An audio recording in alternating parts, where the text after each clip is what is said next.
देखिए, पहली चीज़ मैं आपको बता दूँ, on the floor of parliament जब एप्लीकेशन हुआ था उसी दिन on the floor of parliament honourable home minister साहब ने प्रॉमिस किया था लोगों से, जम्मू कश्मीर के लोगों से, कि statehood will be guarantee to the people of Jammu and Kashmir. That means कि जम्मू कश्मीर को स्टेटहुड मिलेगा। पहली चीज़ हमें ये सवाल करने से पहले ये चीज़ सोचनी पड़ेगी कि स्टेट को यूटी बनाने की क्या ज़रूरत थी। इससे पहले भी 370 भी था, इससे पहले स्टेटहुड भी था, इससे पहले चीफ मिनिस्टर भी ये लोग थे, लेकिन यहाँ पे हालात कैसे थे।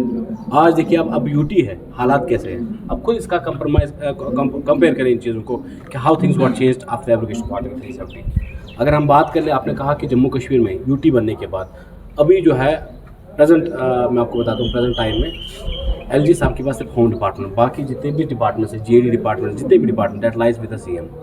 अब सीएम के पास जब सब डिपार्टमेंट्स हैं, हमारे पास होम डिपार्टमेंट है, तो आज वाई इज़ द प्रॉब्लम। देखिए, काम करने को कौन नहीं दे रहा है। जैसे मैं आपको कह रहा हूँ कि एलजी साहब, जैसे एलजी साहब का कल एक स्टेटमेंट आ गया। एलजी साहब ने कल ओपनली कहा कि मेरे हाथ में सिर्फ होम डिपार्टमेंट है, बाकी जितने भी डिपार्टमेंट्स हैं that lies with the CM. अब सीएम को काम करना आता नहीं है।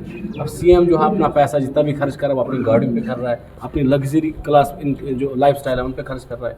अपना जो सीएम साहब है वो लंदन के ट्रैवल, बाकी टूर एंड ट्रैवल वो कर रहे हैं। I think he is confined to the Gulmarg only. जैसे मैंने इससे पहले भी कहा, he is not a CM of Jammu and Kashmir, he is a CM of Gulmarg. Gulmarg से ज़्यादा सीएम साहब उमर साहब जो कहीं दिखते नहीं। अगर उमर साहब को लगता है कि पहलगाम में साइकिल चलाने से यहाँ टूरिज्म रिवाइव होगा, दैन खुदा भी हाफिज़ है इस चीज़ का। आपको पता है कि 11 साल जो है मुकम्मल हो गई प्राइम मिनिस्टर मोदी साहब की, और जो ये प्रोग्राम है ये देश के हर किसी जो जगह जो है ये प्रोग्राम आज में मनाया जा रहा है। आपको याद दिला दूँ, इससे पहले भी जम्मू कश्मीर में हर किसी ज़िले में और हर किसी कॉन्स्टिट्यूंसी लेवल पे ऐसा प्रोग्राम हुआ, और आज त्राल में हम यहाँ खड़े हैं। इस प्रोग्राम का मकसद था कि लोगों से हम बात करें और लोगों को बताएं कि मोदी जी ने अपने 11 साल में क्या काम किया।